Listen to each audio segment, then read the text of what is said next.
지난 시간에는 우리가 이스라엘의 원망에 대해서 생각을 했습니다. 40일 동안 가나안을 정탐하고 돌아온 그 12명의 정탐꾼들이 모세와 아론과 온 회중 앞에서 보고를 하였습니다.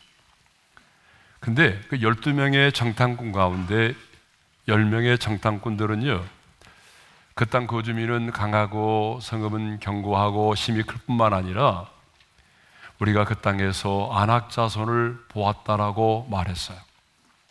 그리고 그들은 우리보다 강하기 때문에 우리는 능히 올라가서 그 백성을 치지 못하리라고 말했어요. 더 나아가 그들 보기에 우리는 메뚜기와 같다라고 하는 말을 했죠. 이 10명의 정탐꾼들의 보고를 받은 이스라엘 백성들은 밤새도록 소리를 높여 부르짖으며 통곡했습니다. 그리고 지도자인 모세와 아론을 원망하고 급기야는 하나님을 원망했습니다. 그런데 하나님이 이렇게 원망하는 이스라엘 백성들을 향해서 뭐라고 말씀하시는가 하면 이 악한 해중이라고 말씀하셨어요. 하나님 앞에서의 원망은 악한 것이라는 얘기죠. 그리고 이스라엘 자손이 나를 향하여 원망하는 그 원망의 말을 내가 들었노라고 말씀을 하셨고, 내 귀에 들린 대로 내가 너에게 행하리니라고 말씀을 하셨습니다. 그래서 여호수아와 갈렙을 제외한 출애굽의 1세대는 가나안 땅에 들어가지 못하고 광야에서 죽고 말았습니다. 이것이 바로 원망의 결과죠. 자, 오늘 또 지난 시간에 이어서 10명의 정탐꾼들의 보고를 받은 이스라엘 백성들의 반응에 대하여 생각을 해보도록 하겠습니다. 자, 이스라엘의 모든 백성들은요, 우리가 올라가서 그 땅을 취하자 능히 이기리라, 그들은 우리의 먹이라고 말했던 그 여호수아와 갈렙의 말을 듣지 않았어요. 그들은 우리보다 강하기 때문에 우리는 능히 올라가서 그 백성을 치지 못하리라고 하는 이 부정적인 10명의 정탐꾼들의 보고를 받아들였습니다. 그래서 이스라엘의 모든 백성들은 지도자를 원망하고 하나님을 원망했거든요. 자, 우리 2절 상반절의 말씀을 읽겠습니다. 다 같이요. 이스라엘 자손이 다 모세와 아론을 원망하며, 자, 여호수아와 갈렙을 제외한 모든 이스라엘 백성들이 다 한결같이 지도자를 원망하고 하나님을 원망했다라고 하는 것입니다. 12명의 정탐꾼들은 10대 2로 나뉘어졌지만 백성들의 반응은 10대 2로 나뉘어지지 않았습니다. 여호수아와 갈렙을 제외한 모든 이스라엘 백성들이 한결같이 하나님을 원망하기 시작을 했습니다. 자, 이 사실을 통해서 우리가 알 수 있는 게 뭐냐 그러면 다수의 견해가 다 옳은 것은 아니다라고 하는 것입니다. 그런데 사람들은요, 다수의 의견을 되게 좋아하죠. 그리고 다수의 의견을 따릅니다. 그 다수의 의견이 합리적일 거라고 생각을 해요. 그러나 여러분, 다수의 의견이 항상 옳은 것만은 아닙니다. 진리는 다수결이 아니죠.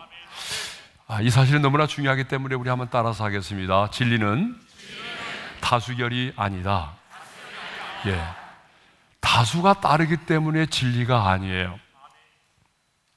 모든 사람이 가기 때문에 진리가 아닙니다.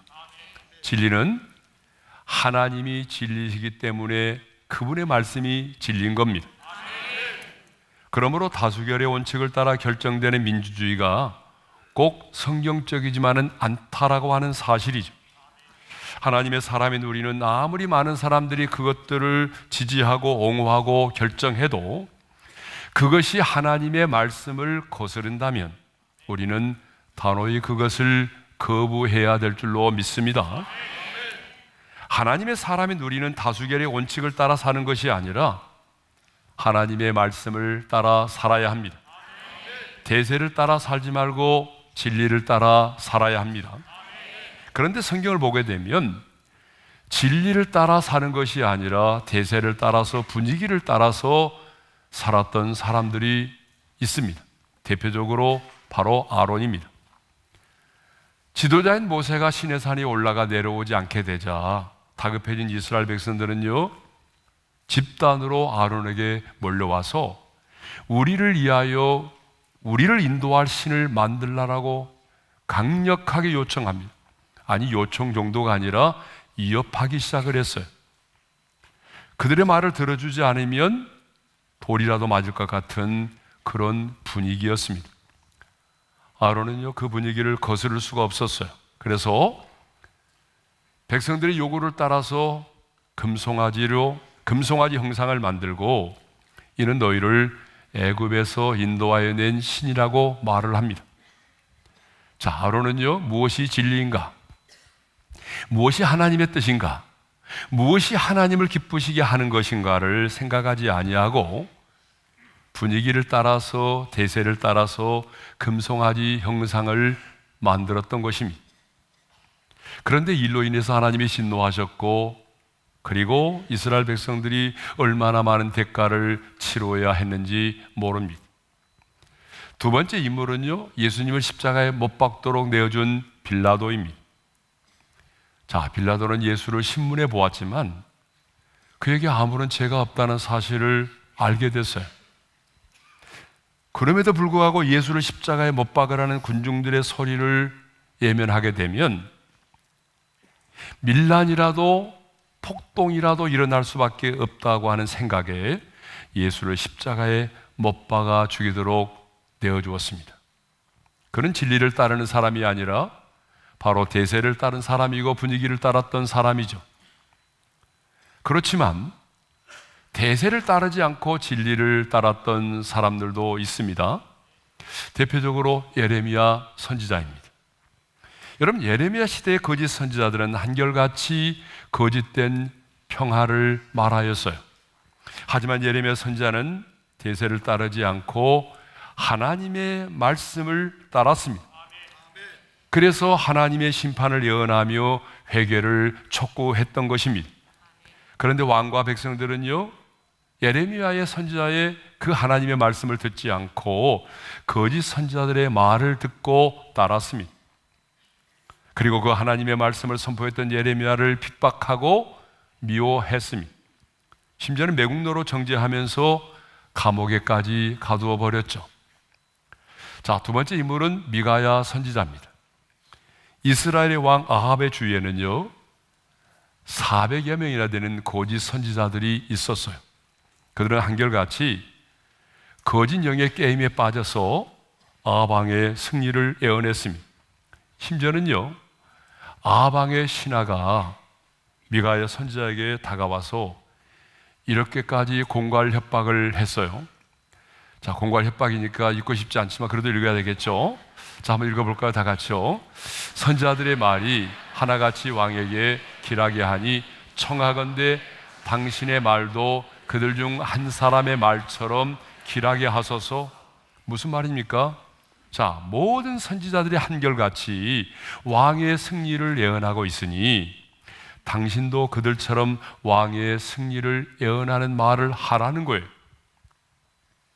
하지만 하나님의 사람인 미가야 선지자는 그럴 수가 없었습니다. 그래서 이 전쟁이 실패할 것이고 왕이 죽게 될 것이고 사람들은 목자 없는 양같이 흩어지게 될 것이라고 그런 절망적인 예언을 했던 것입니다. 미가야 선지자는 대세를 따르지 않고 하나님의 말씀을 따랐던 사람입니다. 세 번째 인물은 지금 우리가 생각하고 있는 모세예요. 여호수아와 갈렙을 제외한 모든 이스라엘 백성들이 10명의 정탐꾼들의 보고를 받고 하나님을 원망하고 애굽으로 돌아가자라고 말했습니다. 하지만 모세는 그들의 의견을 받아들이지 않았습니다. 그들의 결정을 따르지 않았습니다. 만일 모세가 이스라엘 백성들이 내린 그 모든 결정을 따라서, 대세를 따라서 이스라엘 백성들을 이끌고 다시 애굽으로 돌아갔다고 한다면 어떻게 되었을까요? 여러분, 생각만 해도 끔찍하죠? 예. 그런데 모세는 그렇게 하지 않았습니다. 대세를 따르지 않았습니다. 그래서 그는 애굽으로 돌아가지 않았어요. 자, 언젠가도 한번 나눈 적이 있지만 교회사에 나오는 인물 가운데 아타나시우스라고 하는 사람이 있어요. 그는 삼위일체 신앙이 성경적이고 정통적인 신앙임을 주장하면서 반대되는 아리아니즘과 싸웠던 사람입니다. 그 아리아니즘과 싸우면서 17년 동안 6번이나 추방을 당한 적이 있는데요, 그는 그럴 때마다 이렇게 외쳤다는 거예요. 온 세상이 나를 반대한다고 할지라도 나는 온 세상을 반대하리라. 여러분, 얼마나 멋진 말입니까? 온 세상이 나를 반대한다 할지라도 나는 온 세상을 반대하리라. 그렇습니다. 하나님의 사람인 우리는 온 세상이 반대해도 그것이 진리가 아니라고 한다면 우리는 그것을 받아들이고 따라서는 안 되는 것입니다. 여러분, 다수의 의견이 항상 옳은 것이 아닙니다. 그러므로 하나님께 속한 하나님 나라의 백성인 우리는 언제나 다수를 따르지 말고 대세를 따르지 말고 하나님의 말씀인 진리를 따라야 하는 것입니다. 그런데 오늘 너무나 많은 하나님의 사람들이 무엇이 진리인가, 무엇이 하나님을 기쁘시게 하는가, 무엇이 하나님의 뜻인가를 묻지 않고 다수를 따릅니다. 대세를 따릅니다. 시대적인 분위기를 따릅니다. 자신의 이념을 따릅니다. 여러분, 동성애만 하도 그렇지 않습니까? 많은 사람들이 동성애는 타고난 성적 지향이라며 동성애를 옹호하고 조장하고 미화시키고 있습니다. 하지만 동성애는 성적 지향의 문제가 아닙니다. 성적인 취향의 문제가 아닙니다. 이 땅의 가정을 무너뜨리는 사탄의 전략이고 하나님의 창조의 질서를 무너뜨리는 여러분 사악한 죄입니다. 그러므로 우리는 이제 세상의 많은 사람들이 우리를 시대에 뒤떨어진 사람이라고 비난하고 조롱한다고 할지라도 여러분, 동성애는 죄라고 말할 수 있어야 하는 것입니다. 그렇기 때문에 그 포괄적 차별금지법이 제정되지 않도록 우리는 기도해야 하고 싸워야 한다는 것입니다. 자, 세상은 대세를 따르고 사람들은 사회적 분위기를 따라서 행동할지라도 하나님께 속한 하나님의 사람인 우리는 진리를 따르고 하나님의 말씀을 따라야 합니다. 그것이 바로 예수님이 말씀하신 것처럼 좁은 문으로 들어가서 좁은 길을 걷는 것입니다. 자, 10명의 정탐꾼들로부터 부정적인 보고를 받은 이스라엘 백성들은요, 이제 이렇게 말하죠. 차라리 애굽으로 돌아가는 것이 낫다라고 말하죠. 자, 3절의 말씀을 읽겠습니다. 다 같이요. 어찌하여 여호와가 우리를 그 땅으로 인도하여 칼에 쓰러지게 하려 하는가? 우리 처자가 사로잡히리니 애굽으로 돌아가는 것이 낫지 아니하랴. 자, 4절도 보게 되면 우리가 한 지관을 따로 세우고 애굽으로 돌아가자라고 말합니다. 4절의 말씀을 읽겠어요. 시작. 이에 서로 말하되 우리가 한 지관을 세우고 애굽으로 돌아가자 하며, 자, 이스라엘 백성들이 내린 결정이 뭐예요? 지도자인 모세를 갈아치우고 또 다른 지휘관을 세운 다음에 다시 애굽으로 돌아가자라고 하는 거예요. 그런데 여러분, 이 애굽으로 돌아가자고 하는 말이 어떤 의미인지 아세요? 이전의 노예 생활로 다시 돌아가자는 얘기예요. 구원받기 이전의 상태로 돌아가자는 얘기예요. 다시 죄의 종이 되고 사탄의 지배를 받는 그 자리로 돌아가자는 얘기예요. 그런데 하나님은 출애굽하여 이스라엘 백성들이 가나안 땅에 들어왔을지라도 다시 백성들로 하여금 애굽으로 돌아가게 해서는 안 된다라고 말씀하셨어요. 자, 신명기 17장 16절의 말씀을 읽겠습니다. 다 같이요.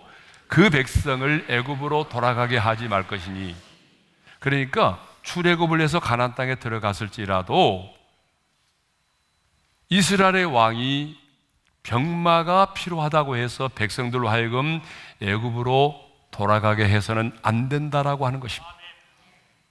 그런데 지금 이스라엘 백성들은 지도자인 모세를 갈아치우고 또 다른 지휘관을 세워서 애굽으로 돌아가자라고 말하죠. 그러면 여러분, 이스라엘 백성들은 자기들의 결심대로, 자기들의 결정대로, 자기들이 원하는 대로 애굽으로 돌아갈 수 있었나요? 애굽으로 돌아가서 예전처럼 다시 바로 왕을 섬기고 그 애굽의 사람들을 섬길 수 있었나요? 아니에요. 그들은 광야에서 죽었습니다. 그러면 왜 하나님은 애굽으로 돌아가자라고 하는 그들의 결정에 대하여 이렇게까지 진노하시고 심판을 하셨을까요? 여러분, 어떻게 생각해 보면 광야의 길이 너무 힘드니까 다시 돌아가면 안 돼? 뭐 이렇게 생각할 수도 있잖아요. 그런데 하나님은 다시 애굽으로 돌아가자고 하는 그들의 결정에 대해서 하나님은요 진노하셨어요. 그리고 여러분, 그렇게 말한 백성들 치고 한 사람도 가나안 땅에 들어가지 못할 정도로 하나님이 심판하셨어요. 여러분, 왜 그러셨을까요? 애굽으로 돌아가자라고 하는 것이 단순히 지도자인 모세 한 사람에 대한 고역이 아니라 하나님께서 지금까지 그들에게 베풀어 주신 모든 은혜를 고역하는 것이 되기 때문입니다. 자, 하나님께서 이스라엘 백성들에게 어떤 은혜를 베풀어 주셨어요? 여러분, 애굽에서 노예 생활을 하고 있던 그들, 애굽에서 바로의 종이 되어서 비참한 노예 생활을 하고 있던 그들을 하나님이 구원해 내셨습니다. 10가지 재앙을 내리사 그들을 그 애굽 땅에서 건져내셨습니다. 이제 그들이 홍해 바다를 만났을 때는 하나님이 어떻게 하셨어요? 그 앞에는 홍해를 가르시고 이스라엘 백성들로 하여금 육지처럼 그 홍해 바다를 건너게 하셨어요. 광야길에 목이 마를 때는 하나님이 반석에서 물을 내어 마시게 하셨습니다. 농사도 지을 수 없는 그 광야길을 거닐 때 얼마나 배가 고팠겠어요. 그래서 하나님은요 그들에게 하늘에서 만나를 내려서 먹여주셨습니다. 고기가 먹고 싶다고 말할 때는요 하나님이 메추라기를 보내어 먹게 해주셨습니다. 광야는 길이 없는 곳이잖아요.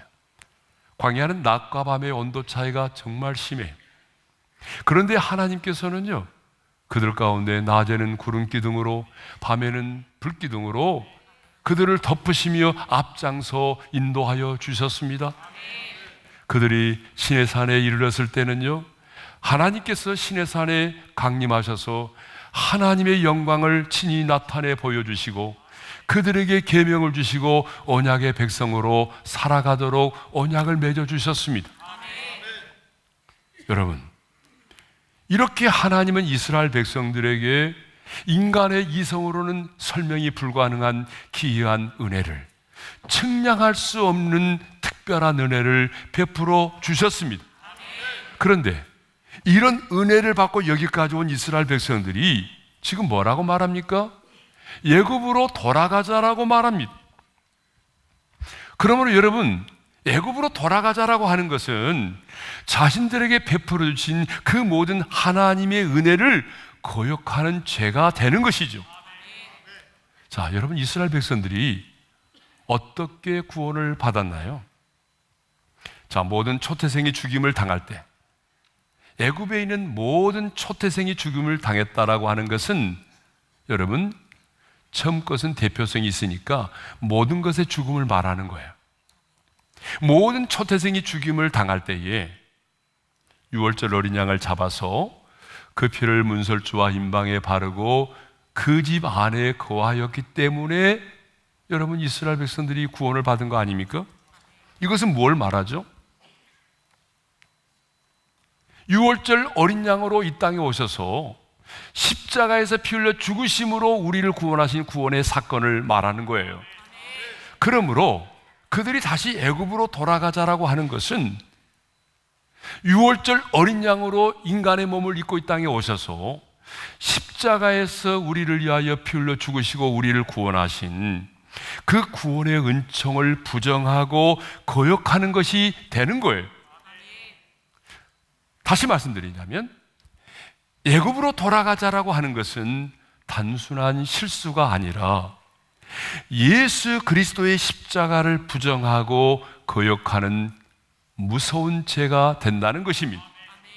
그래서 하나님은 애굽으로 돌아가자라고 하는 그들의 죄를 단순한 실수가 아닌 죄 중에 죄로 여기시고 그 죄에 대하여 진노하시고 그들을 심판하신 것입니다. 자, 그러면 왜 출애굽한 이스라엘 백성들은 이런 놀라운 은혜를 받았음에도 불구하고 틈만 나면, 어려운 일만 생기면 애굽으로 돌아가자라고 말했을까요? 여러분, 우리 중에도 그런 분들 많이 있잖아요. 조금만 어려운 일 만나면 그때가 좋았는데, 내가 예수 믿기 전에가 더 행복했던 것 같아. 그렇게 말하는 친구들이 좀 있어요. 여러분, 이스라엘 백성들이 이렇게 말했던 이유가 있어요. 그 뭐냐 그러면, 몸은 애굽을 떠났지만 마음은 여전히 애굽에 남아 있었기 때문에 그래요. 몸은 떠나왔지만 마음은 여전히 애굽에 남아 있는 거예요. 사실 그들의 입장에서 보게 되면 약속의 땅 가나안에 대한 경험은 아직 없잖아요. 일단 출애굽을 해서 지금 광야의 길을 걷고 있지만 아직 약속의 땅 가나안은 들어가 본 적이 없잖아요. 그러니까 그들에게 있는 경험은 약속의 땅 가나안에 대한 경험은 없고, 이전에 자신들이 애굽에 살았을 때의 경험만 남아 있는 거예요. 사람은요, 살아가면서 경험한 것만 느끼고 또 경험한 것만큼만 세상을 본다고 합니다. 그러므로 애굽에 대한 경험을 가지고 있던 그들은 어려운 일만 생기면 애굽으로 돌아가자라고 말을 했던 것입니다. 그러면 방금 말씀드린 것처럼 이스라엘 백성들은 정말 그들이 원하는 대로, 그들의 결정대로 애굽으로 돌아갈 수 있었냐라고 하는 거죠. 정말 돌아가서 과거처럼 바로의 왕을 섬기고 그 애굽의 사람들을 섬기며 살았습니까? 아닙니다. 그들은 돌아가지 못했고 광야에서 죽임을 당했습니다. 자, 이것을 보게 되면 출애굽을 경험한 사람은 다시 애굽으로 돌아갈 수가 없다는 것입니다. 여러분, 정말 노예로 살다가 바로의 압제에서 진짜로 해방된 사람은, 진짜 애굽에서 나온 사람은 다시 애굽으로 돌아갈 수가 없습니다. 출애굽한 이스라엘 백성들이 다시 애굽으로 돌아갈 수 없었던 것처럼 유월절 어린 양의 피로 말미암아 죄를 씻음 받고 사탄의 종된 자리에서 해방된 우리는 다시 애굽으로 돌아갈 수가 없습니다. 하나님은 이미 뒤따라오는 애굽의 군대가 홍해바다 한가운데에 수장되어 죽게 하심으로 출애굽을 하여 홍해를 건넌 자는 다시 애굽으로 돌아갈 수 없다는 것을 똑똑히 보게 하셨습니다. 여러분, 홍해를 건넌 이스라엘 백성들은요, 뒤따라오는 애굽의 군대가 홍해바다 그 한가운데서 물속에서 허우적거리며 물속에 죽어가는 모습을 두 눈으로 다 목도하게 하셨습니다. 하나님이 일부러 보게 하신 거예요. 여러분, 뒤따라오는 애굽의 군대가 물속에서 수장되어 죽어가는 모습을 바라보고 있는 그 이스라엘 백성들에게 하나님은 이런 메시지를 전하고 싶었던 거죠. 성경에는 없지만, 봐라, 너희도 저렇게 물속에 빠져 죽어야 할 사람이다. 그런데 내가 너희를 애굽에서 구원하여 내가 너의 하나님이 되고 너희는 나의 백성이 되지 않았느냐? 너와 나는 연합된 사람이야. 하나님의 언약으로 연합되어 있기 때문에 너희들은 저렇게 물속에 죽지 않고 살아나온 거야. 그런데 만일 네가 다시 애굽으로 돌아가려고 한다면 봤지? 너희도 저렇게 죽을 수밖에 없는 거야. 그러므로 이 홍해를 건넌 너희는 다시 애굽으로 돌아갈 수 없는 사람이야. 이 메시지를 하나님이 주신 겁니다. 그렇습니다, 여러분. 홍해를 건넌 자는요, 다시 애굽으로 돌아갈 수가 없습니다. 그러면 왜 홍해를 건넌 자는 다시 애굽으로 돌아갈 수가 없을까요? 그것은 홍해를 건넌 사건이 바로 세례를 의미하기 때문에 그래요. 그래서 사도 바울은요, 홍해를 건넌 사건을 세례라고 말하고 있어요. 자, 고린도전서 10장 1절과 2절의 말씀을 한번 읽겠습니다. 다 같이요. 우리 조상들이 다 구름 아래 있고 바다 가운데로 지나며 모세에게 속하여 다 구름과 바다에서 세례를 받고, 자, 사도 바울은 지금 홍해를 건넌 사건을 뭐라고 말하고 있어요? 세례라고 말하고 있어요. 여러분, 세례가 뭡니까? 세례는요, 예수 그리스도와 함께 죽고 예수 그리스도와 함께 다시 살리심을 받은 것을 말하는 겁니다. 그러면 왜 하나님은 그리스도와 함께 죽고 그리스도와 함께 다시 살리심을 입은 세례를 홍해를 건넌 것으로 말씀을 하실까요? 그것은 물은 언제나 경계와 구별과 구분을 상징하기 때문에 그렇습니다. 지금도 물은요, 어떤 국가나 도시, 어떤 동네를 구분 지을 때에 경계선이 될 때가 많아요. 어느 나라에 가든지 간에 국가의 경계선을 보게 되면 강줄기가 있다든지 그런 게 있잖아요. 우리나라도 압록강, 두만강도 마찬가지고, 여러분 서울에는 한강도 뭐예요? 그래서 그 한강을 중심으로 해가지고 강남과 강북으로 부르잖아요. 네. 성경을 보게 되면 더 분명해집니다. 자, 이스라엘 민족을 히브리 민족이라고 부르죠. 그런데 이 히브리 민족이라고 하는 뜻이 뭐냐 그러면 강을 건너온 자라는 말이에요.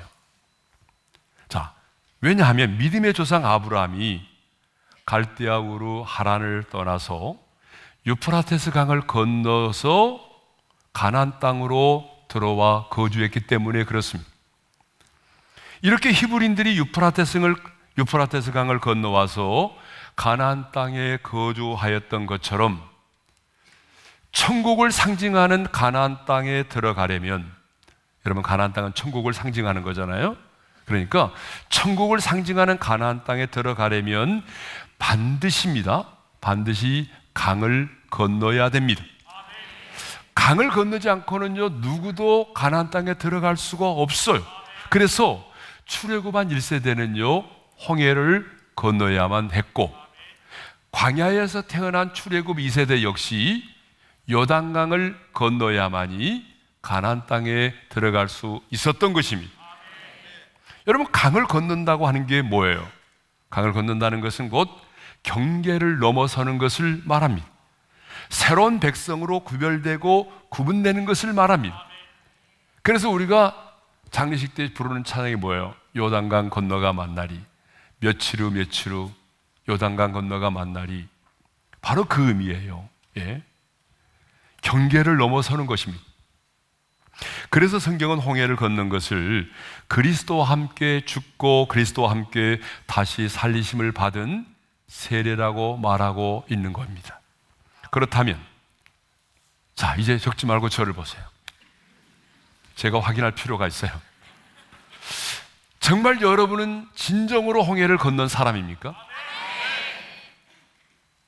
쳐다만 보지 아멘을 못 하실 분이 계시군요.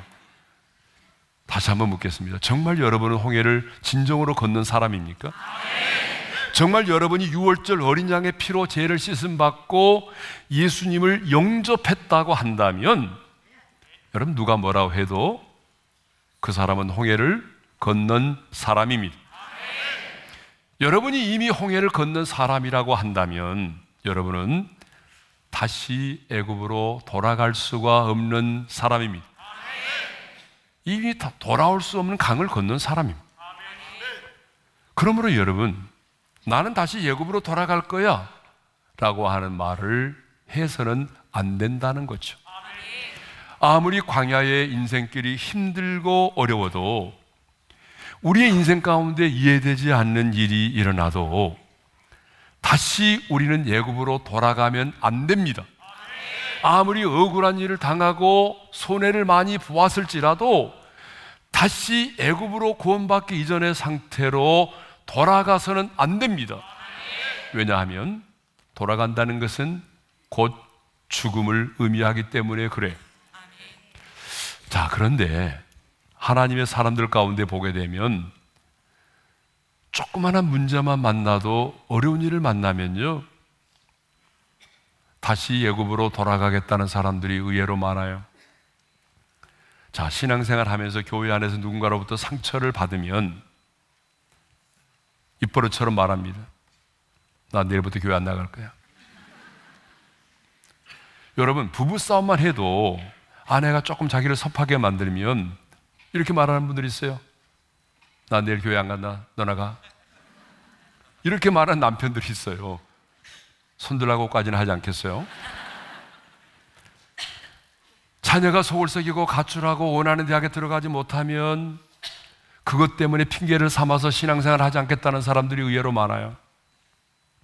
교회와 목회자에 대한 좋지 않은 뉴스만 들어도 다시 애굽으로 돌아가겠다라고 하는 사람들이 있습니다. 다시 옛 생활로 돌아가겠다는 사람들 말입니다. 특별히 어떤 사람들이 주로 이런 말을 많이 하는가 하면 원망과 불평이 많은 사람들일수록 이런 경향이 있어요. 하지만 여러분 기억하십시오. 자전거 페달을 우리가 밟지 않으면 넘어지듯이 하나님의 사람인 우리가 저 천성을 향해 나아가지 못하고 머뭇거리면 머뭇거리는 순간부터 우리는 사탄의 유혹에 넘어질 수밖에 없습니다. 어떤 분이 그런 말을 했더라고요. 신앙생활에서 후진기어를 넣으면 후진기어를 넣는 순간에 우리는 넘어진다. 맞습니다. 롯의 아내처럼 뒤돌아보면 우리는 죽습니다. 그래서 히브리서 기자는요, 히브리서 10장 38절에서 의인은 믿음으로 말미암아 살리라고 하는 말을 한 다음에 뒤로 물러가는 것은 하나님께서 기뻐하지 않으실 뿐만 아니라 멸망에 빠지는 자가 된다라고 말씀하고 있어요. 자, 히브리서 10장 38절과 39절의 말씀을 읽겠습니다. 다 같이요. 나의 의인은 믿음으로 말미암아 살리라. 또한 뒤로 물러가면 내 마음이 그를 기뻐하지 아니하리라 하셨느니라. 우리는 뒤로 물러가 멸망할 자가 아니요. 그러니까 히브리서 기자가 뭐라고 말하죠? 의인은 믿음으로 말미암아 사는 자라고 말하죠. 그러면 믿음으로 말미암아 사는 게 뭐냐는 거예요. 그게 바로 뒤로 물러서지 않는 거라는 것입니다. 여러분, 신앙생활은 전진만 있는 것입니다. 신앙생활은 뒤로 빼가는 게 없어요. 뒤로 물러서는 것이 아닙니다. 옛생활로 돌아가는 것이 아닙니다. 신앙생활은 저 천성을 향하여 나아가는 것입니다. 광야의 인생길, 여러분 힘들지 않은 사람이 어디 있겠어요? 광야는 누구에게나 힘들어요.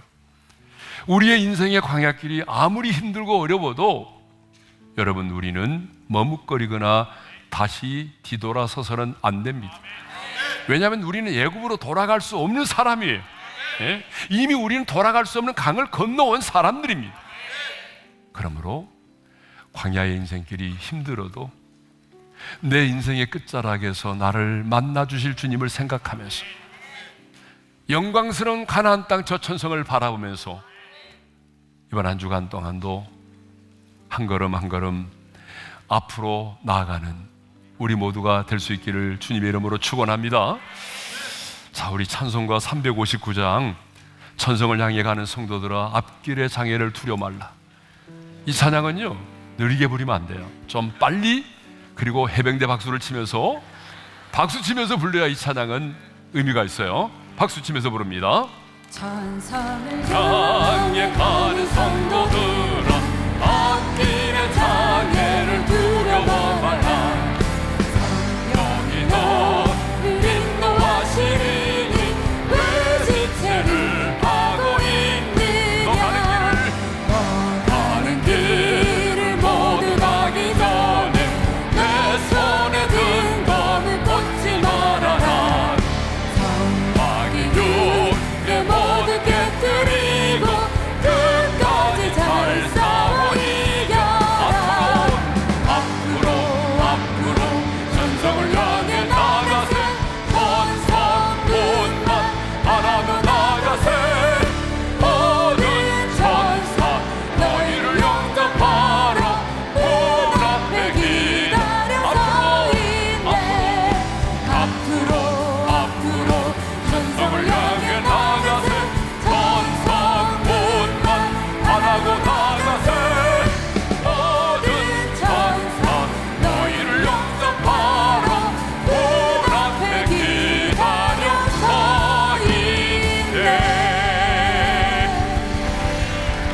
주신 말씀을 마음에 새기면서 기도하겠습니다. 여러분, 이스라엘 백성들은요 10명의 정탐꾼들의 보고를 받고 대세를 따랐어요. 하나님의 말씀을 따르지 않았습니다. 여러분, 우리가 하나님께 속한 하나님의 사람이라면 세상 사람들로부터 왕따를 당하고 멸시를 받아도 우리는 대세를 따르고 분위기를 따르는 것이 아니라 하나님의 말씀을 따라야 합니다. 여러분, 그렇게 살기로 결단하셔야 돼요. 두 번째 기도의 제목은 우리는 다시 애굽으로 돌아갈 수 없는 사람이라는 거예요. 정말 여러분들이 예수 믿고 구원받고 하나님의 자녀가 되었다면 우리는 애굽으로 돌아갈 수 없는 사람입니다. 광야의 인생길 여전히 힘들고 어려워도 속상한 일이 많아도 그래도 우리는 애굽으로 돌아갈 수 없는 사람. 그러므로 여러분, 돌아가려는 생각을 하지 마시고 일생활로 돌아가려고 하지 마시고 머뭇거리지도 마시고 이번 한 주간 동안도 영광스러운 가나안 천국을 바라보면서 우리 주님과 함께 동행하며 한 걸음 한 걸음 선한 싸움을 싸워 나가시기를 바랍니다. 주신 말씀 붙들고 주여 한번 외치고 기도합니다. 주여, 걸어가신 우리 아버지 하나님 감사합니다. 내가 하나님께 속한 하나님의 사람입니다. 그러므로 이 세상을 살아갈 때 하나님이 이스라엘 백성들처럼 대세를 따르지 않게 도와주십시오. 분위기를 따라 행동하지 않도록 도와주십시오. 하나님의 말씀을 따라 행동하고 좁은 문으로 들어가 좁은 길을 걷는 하나님의 사람으로서의 삶을 살아가기를 원합니다. 아버지 하나님, 이스라엘 백성들은 힘들고 어려운 일을 만나면 애굽으로 돌아가겠다라고 했습니다. 하나님, 그러나 그들의 결심대로 그들은 애굽으로 돌아갈 수 없었습니다. 하나님, 우리의 마음속에도 다시 이전의 생활로 돌아가고 싶은 마음이 있지만 이제 우리는 정말 다시 애굽으로 돌아갈 수 없는 자임을 깨닫게 도와주시고 하나님이여, 뒤로 물러서는 자가 아니라 머뭇거리는 자가 아니라 하나님 저 영광스러운 천국을 바라보며 한 걸음 한 걸음 믿음으로 선한 싸움을 싸워나가는 하나님의 사람들이 되게 하여 주시옵소서. 하나님, 내가 하나님께 속한 하나님의 사람임을 깨닫고 이 세상 사람들이 나를 왕따를 시키고 이 세상 사람들이 나를 무시한다고 할지라도 대세를 따르지 않게 하시고 분위기를 따라 행동하지 않게 하시고 하나님의 말씀을 따라 살아가게 도와주십시오. 광야의 인생길 힘들고 어렵지만 다시 뒤돌아서지 않기를 원합니다. 다시 애굽으로 돌아갈 수 없는 자임을 깨닫게 도와주셔서 하나님이 내게 주신 십자가를 지고 믿음의 선한 싸움을 싸우며 저 영광스러운 천국을 향하여 한 걸음 한 걸음 나아가는 우리 모두가 되게 하여 주옵소서. 이제는 우리 주 예수 그리스도의 은혜와 하나님 아버지의 영원한 그 사랑하심과 성령님의 감동, 감화교통 인도 충만하심이 대세를 따르지 않고 진리를 따르며 광야의 인생길이 아무리 힘들고 어려워도 다시 애굽으로 돌아가지 않고 믿음의 선한 싸움을 싸우며 저 천성을 향하여 한 걸음 한 걸음 나아가기를 원하는 모든 성도들 위해 이제로부터 영원토록 함께 하시기를 축원하옵나이다. 아멘.